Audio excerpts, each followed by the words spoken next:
الأسمر، اللقب اللي اشتهر بيه الفنان والمطرب عبد الحليم حافظ. اسمه الحقيقي عبد الحليم علي شبانة، وهو الابن الأصغر بين إخواته إسماعيل ومحمد وعليا.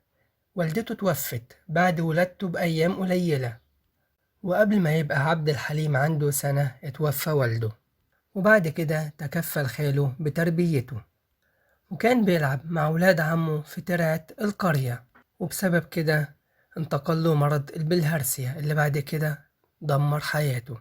أجرى خلال حياته 61 عملية جراحية. وأخوه الكبير إسماعيل شبانة كان مطرب ومدرس موسيقى في وزارة التربية. كان معروف عنه حبه الكبير وغيرته الشديدة على الفنانة سعاد حسني، واتحكى عنه إن كان بيلف بعربيته حوالين بيتها اللي في الزمالك علشان يعرف مين اللي بيتردد عليها.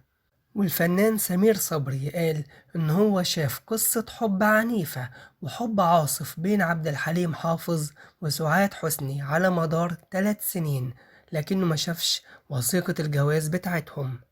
وكمل كلامه وقال عبد الحليم كان بيغير عليها جدا علشان هي اتعلمت لعب البوكر من جوزها السابق صلاح كريم، وكان عنده عربية فيات سودا. كان بياخدنا ونروح تحت بيتها ويسأل البواب مين فوق عند الهانم. وكمل كلامه وقال من المواقف اللي حضرتها إن عبد الحليم اتصل بيوسف وهبي وطلب حجز غرفة نوم معينة لسعاد حسني، وبعدها بفترة اتصل بيه تاني وقال له الغي الغرفة اللي طلبتها منك. وده كان بسبب إن عبد الحليم استبعد سعاد حسني من إنها تمثل معاه في فيلم الخطايا، واستبدلها بنادية الجندي. وده كان مؤشر لانتهاء علاقة عبد الحليم حافظ بسعاد حسني. والصحف والمجلات لما سألوا عبد الحليم عن حقيقة جوازته بسعاد حسني جاوب بغضب وقال كل دي مجرد شائعات.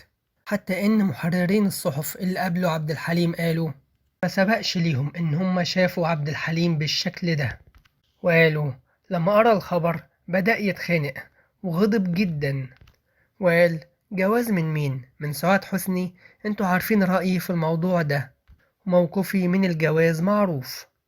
ولما محررين الصحف قالوا له إن كان في ناس معاكم انت وسعاد حسني كنتوا بتتفرجوا على محلات موبيليا، وقتها عبد الحليم أقسم لهم إن ده محصلش وإنه راح محلات الموبيليا لوحده، وقال أنا هتجنن ولازم أعمل تكذيب.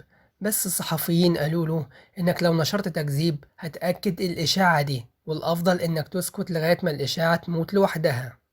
مش بس كده، ده كمان طلب من الصحفيين إنهم يكتبوا على لسانه إنه لا يصلح للزواج، وإنه مش هيتجوز سعاد ولا حد غيرها مهما كانت الظروف. لكن لما سألوا سعاد حسني نفس السؤال جاوبت بهدوء وقالت إن الإشاعة إني اتجوزت عبد الحليم أو حتى هتجوزه دي مجرد إشاعة، وأكدت إن الحب مش عيب، وإنها لو بتحب عبد الحليم هتقول.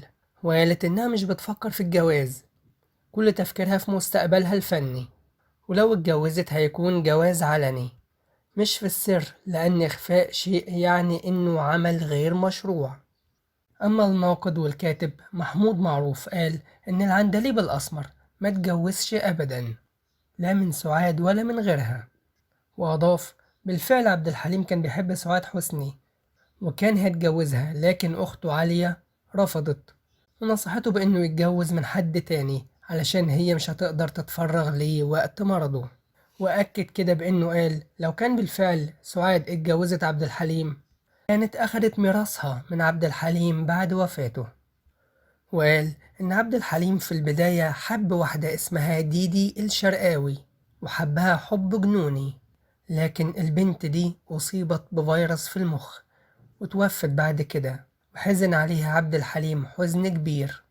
وعبد الحليم حافظ من مواليد 21 يونيو سنة 1929 وتوفى في 30 مارس 1977، وكان عنده وقتها 47 سنة.